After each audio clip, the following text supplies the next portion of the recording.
മുംബൈയെക്കുറിച്ച് നമ്മൾ ഓർക്കുമ്പോൾ എന്താ മനസ്സിലേക്ക് വരുന്നത്? ഇന്ത്യയുടെ സാമ്പത്തിക തലസ്ഥാനം, ബോളിവുഡ്, കോടിക്കണക്കിന് മനുഷ്യർ, ഒരിക്കലും ഉറങ്ങാത്തൊരു മഹാനഗരം അല്ലേ? എന്നാൽ ഈ നഗരത്തിന്റെ ഹൃദയഭാഗത്ത് മലബാർ ഹില്ലിലെ ആ വലിയ കെട്ടിടങ്ങൾക്കിടയിൽ പുറം ലോകത്തുനിന്നും മറച്ചുപിടിച്ച ഒരു രഹസ്യം പോലൊരു സ്ഥലമുണ്ട്. 55 ഏക്കറിൽ പരന്നു കിടക്കുന്ന ഒരു നിബിഡ വനം, ഡോങ്കർവാടി. പുറത്തെ കോലാഹലങ്ങളൊന്നും അങ്ങോട്ടെത്തുന്നില്ല. കാലം അവിടെ നിശ്ചലമായി നിൽക്കുന്നതുപോലെ തോന്നും. അവിടെയാണ് നമ്മളിന്ന് സംസാരിക്കാൻ പോകുന്ന ആ പുരാതന നിർമ്മിതി സ്ഥിതി ചെയ്യുന്നത്. നിശ്ശബ്ദതയുടെ ഗോപുരം, ടവർ ഓഫ് സൈലൻസ്. എന്താണ് ഈ ഗോപുരങ്ങൾ? ഈ പേര് കേൾക്കുമ്പോൾ തന്നെ എന്തൊരു നിഗൂഢത തോന്നുന്നില്ലേ? നിങ്ങൾ നൽകിയ ഈ വിവരങ്ങൾ വെച്ച് പാഴ്സി സമൂഹത്തിന്റെ ഈയൊരു പ്രത്യേക അന്ത്യകർമ്മത്തിന് പിന്നിലെ തത്വങ്ങളെക്കുറിച്ചും അത് ഇന്നു നേരിടുന്ന ഒരു അവിശ്വസനീയമായ പ്രതിസന്ധിയെക്കുറിച്ചും നമുക്ക് ആഴത്തിലെന്ന് സംസാരിക്കാം. അപ്പോൾ നമുക്ക് തുടങ്ങാം. എന്താണ് യഥാർത്ഥത്തിൽ ഈ ദഖ്മ എന്ന് വിളിക്കുന്ന നിശ്ശബ്ദതയുടെ ഗോപുരം? ഇതൊരു ശവസംസ്കാര രീതിയാണ്. സൊറോസ്ട്രിയൻ മതവിശ്വാസികളായ പാർസികൾ പിന്തുടരുന്ന ഒന്ന്. അതായത് മൃതദേഹം പക്ഷികൾക്കും പ്രകൃതിക്കും വിട്ടുകൊടുക്കുന്ന ഒരു രീതി.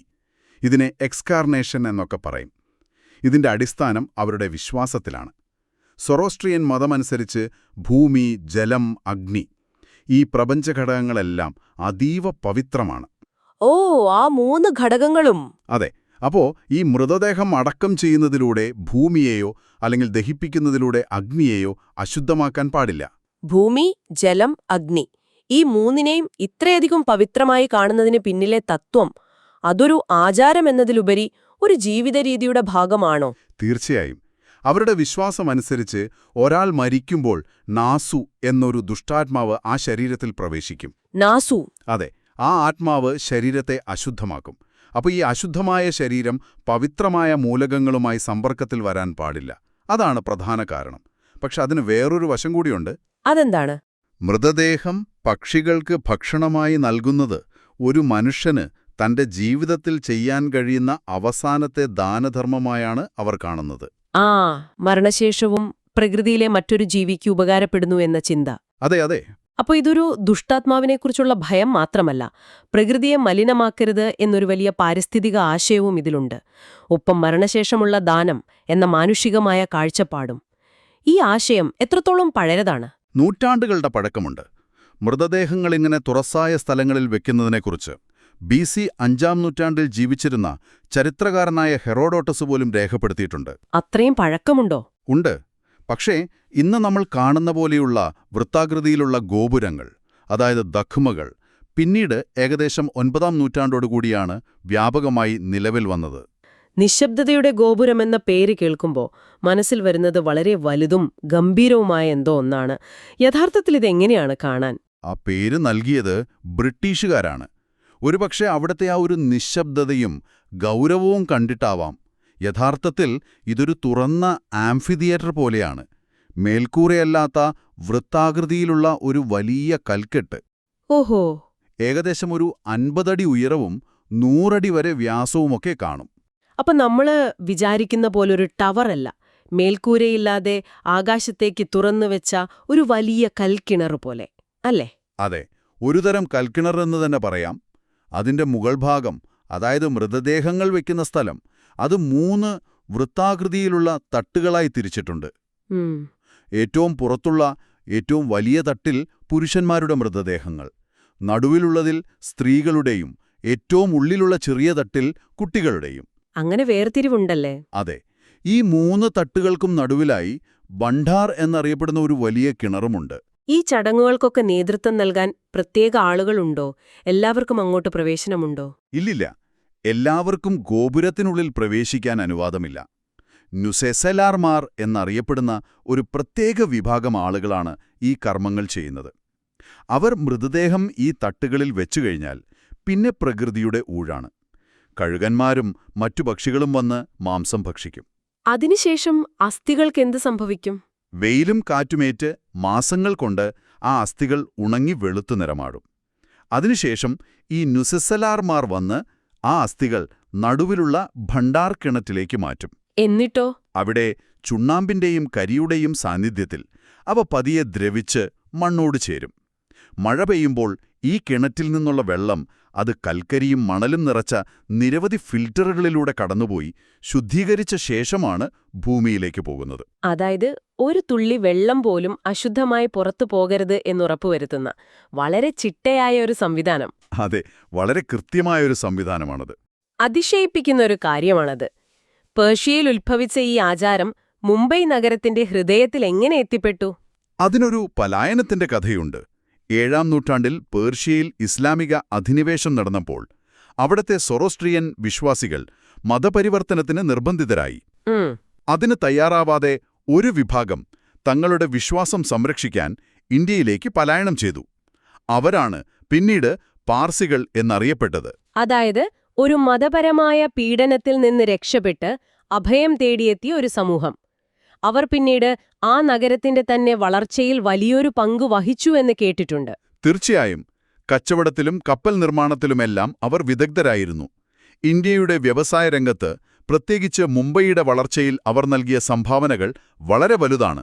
1672-ലാണ് അന്നത്തെ ബോംബെ ഗവർണറായിരുന്ന ജെറാൾഡ് ഒങ്ങിയർ ആണ് മലബാർ ഹില്ലിലെ ഈ സ്ഥലം പാർസി സമൂഹത്തിന് അവരുടെ ശ്മശാനത്തിനായി അനുവദിച്ചത്. അന്ന് അത് നഗരത്തിന് പുറത്തായിരുന്നിരിക്കണം. അതെ, അന്ന് നഗരത്തിൽ നിന്ന് ഏകദേശം 3 കിലോമീറ്റർ പുറത്തായിരുന്നു ഈ സ്ഥലം. 55 ഏക്കർ. അതും മലബാർ ഹില്ലിൽ. ഇന്നത്തെ കാലത്ത് അതിന്റെ വിലയൊന്ന് ഓർത്തുനോക്കൂ.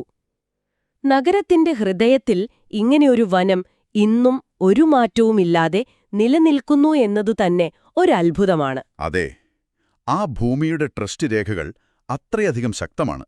അതുകൊണ്ടുതന്നെ ആർക്കും അത് കയ്യേറാനോ മറ്റാവശ്യങ്ങൾക്കുപയോഗിക്കാനോ കഴിയില്ല.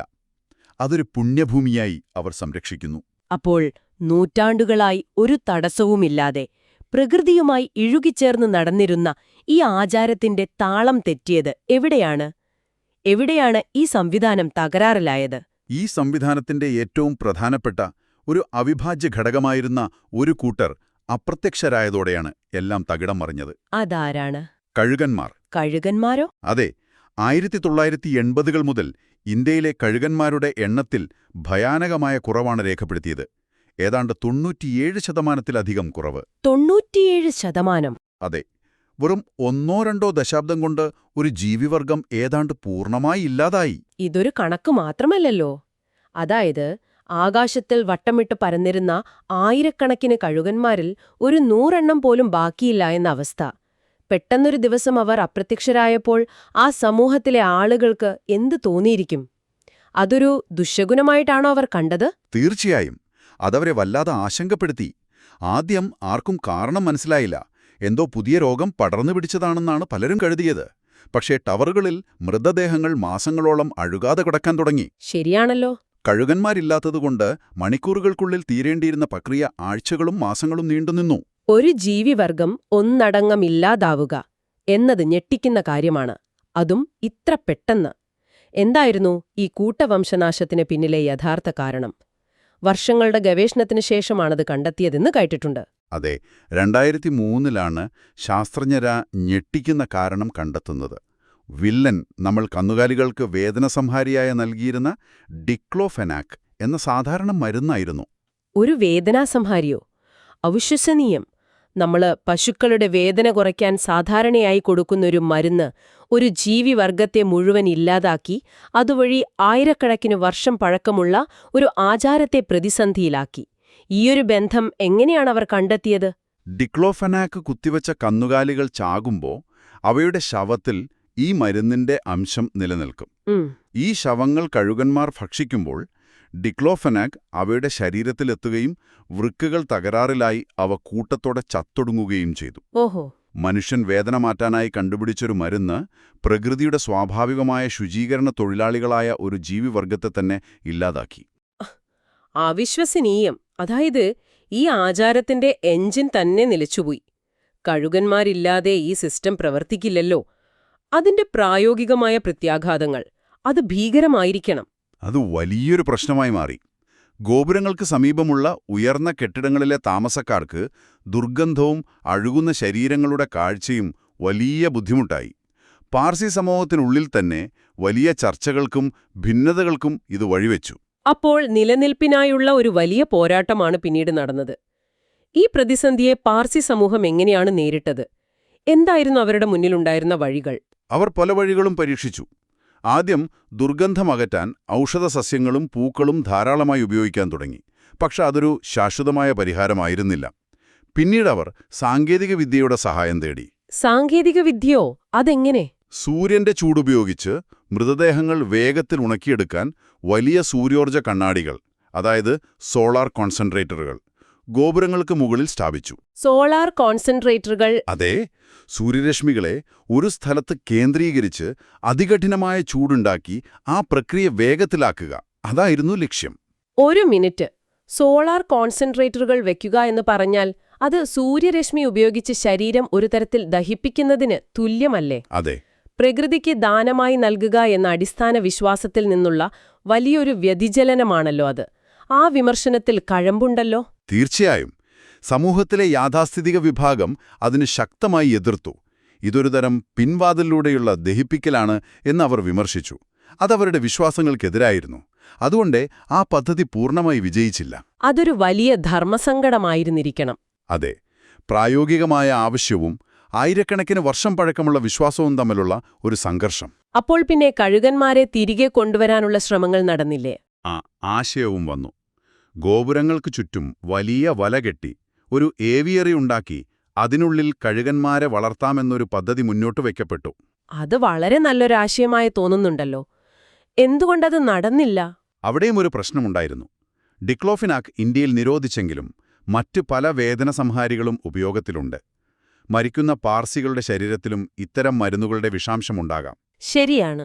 അപ്പോൾ ഈ ഏവിയറിയിലെ കഴുകന്മാർക്ക് ഈ മൃതദേഹങ്ങൾ നൽകുന്നത് അവയെ വീണ്ടും അപകടത്തിലാക്കില്ലേ എന്ന ഭയം വന്നു. വീണ്ടും അതേ വിഷചക്രത്തിലേക്ക് തന്നെ എത്തും. അപ്പോൾ എല്ലാ വഴികളും അടഞ്ഞതുപോലെയായി. ഇപ്പോഴത്തെ അവസ്ഥ എന്താണ്? ഈ പ്രതിസന്ധി ആ സമൂഹത്തിന്റെ അന്ത്യകർമ്മ രീതികളെ എങ്ങനെയാണ് മാറ്റിയത്? ശ്മശാനം, ഒരു ക്രിമറ്റോറിയം സ്ഥാപിക്കപ്പെട്ടു. ഇന്ന് പലരും ദഹിപ്പിക്കുന്ന രീതിയാണ് തിരഞ്ഞെടുക്കുന്നത്. അതോടെ നിശബ്ദതയുടെ ഗോപുരങ്ങളിലെത്തുന്ന മൃതദേഹങ്ങളുടെ എണ്ണം ഗണ്യമായി കുറഞ്ഞു. അത് ഡോങ്കർവാഡിയുടെ ഭാവിയെ തന്നെ ബാധിക്കില്ലേ? ആ ആശങ്ക ശക്തമായി നിലനിൽക്കുന്നുണ്ട്. ഗോപുരങ്ങൾ ഉപയോഗിക്കാതെ വന്നാൽ ഭാവിയിൽ ഡോങ്കർവാഡിയിലെ കോടിക്കണക്കിന് രൂപ വിലമതിക്കുന്ന ഈ ഭൂമി നഷ്ടപ്പെടുമോ എന്ന ഭയം സമൂഹത്തിലൊരു വിഭാഗത്തിനുണ്ട്. അതുകൊണ്ട് ഈ ആചാരം എങ്ങനെയെങ്കിലും നിലനിർത്തണമെന്നും അവരാഗ്രഹിക്കുന്നു. അപ്പോഴൊരു പുരാതന വിശ്വാസം, ആധുനിക വൈദ്യശാസ്ത്രത്തിന്റെ ഒരു പാർശ്വഫലം, ഒരു പാരിസ്ഥിതിക ദുരന്തം, എല്ലാം കൂടി കെട്ടുപിണഞ്ഞു കിടക്കുന്ന ഒരു സങ്കീർണമായ കഥയാണിത്. അതെ. ഇപ്പോൾ ഇന്ത്യയുടെ പല ഭാഗങ്ങളിലും വംശനാശഭീഷണി നേരിടുന്ന കഴുകന്മാരെ സംരക്ഷിക്കാനും അവയുടെ എണ്ണം വർദ്ധിപ്പിക്കാനും ശ്രമങ്ങൾ നടക്കുന്നുണ്ട്. അത് നല്ല വാർത്തയാണ്. സുരക്ഷിതമായ ഒരു അന്തരീക്ഷം ഒരുങ്ങിയാൽ അവയെ വീണ്ടും ആകാശത്തേക്ക് തുറന്നുവിടാമെന്ന് സംരക്ഷകർ പ്രതീക്ഷിക്കുന്നു. ഒരുപക്ഷേ ഒരുനാൾ അവ ഡോങ്കർവാഡിയുടെ ആകാശത്തും തിരിച്ചെത്തിയേക്കാം. അതുവരെ ഈ പുരാതന ആചാരത്തിന്റെ ഭാവി ഒരു ചോദ്യചിഹ്നമായി തുടരുന്നു. നിശ്ശബ്ദതയുടെ ഗോപുരങ്ങളുടെ ഈ കഥ ഒരു സമൂഹത്തിന്റെ ആചാരത്തെക്കുറിച്ചു മാത്രമല്ല നമ്മോട് പറയുന്നത്. നമ്മുടെ ലോകത്തിലെ കാണാചരടുകളെക്കുറിച്ചാണിത് നമ്മളെ ഓർമ്മിപ്പിക്കുന്നത്. നമ്മുടെ ഓരോ പ്രവൃത്തിക്കും നമ്മൾ കാണാത്ത, പ്രതീക്ഷിക്കാത്ത പ്രത്യാഘാതങ്ങൾ ഉണ്ടാകാമെന്നൊരു വലിയ പാഠം ഇതിലുണ്ട്, അല്ലേ? തീർച്ചയായും. മനുഷ്യനും പ്രകൃതിയും തമ്മിലുള്ള ബന്ധം എത്ര ലോലമാണെന്നതിന്റെ ഏറ്റവും വലിയ ഉദാഹരണമാണിത്. ഒരൊറ്റ രാസവസ്തുവിനെ പ്രകൃതിയുടെ ഒരു കണ്ണിയെ അറുത്തുമാറ്റാനും അതുവഴി ഒരു സംസ്കാരത്തെ തന്നെ പ്രതിസന്ധിയിലാക്കാനും കഴിഞ്ഞു. കന്നുകാലികളുടെ വേദന കുറയ്ക്കാൻ നൽകിയ ഒരു സാധാരണ മരുന്ന്, അതെവിടെയെല്ലാമാണ് അതിന്റെ പ്രകമ്പനങ്ങൾ ഉണ്ടാക്കിയത് എന്ന് നോക്കൂ. ഇത് നിങ്ങളെയും ചിന്തിപ്പിക്കുന്നില്ലേ? നമ്മുടെ ആധുനിക ജീവിതത്തിൽ വളരെ നിസ്സാരമെന്ന് കരുതി നമ്മൾ അറിയാതെ വലിക്കുന്ന ഇത്തരം അദൃശ്യമായ ചരടുകൾ വേള ഏതൊക്കെയാവാം? അതിന്റെ മറ്റേ അറ്റം എവിടെയായിരിക്കും ചെന്ന് മുട്ടുന്നത്?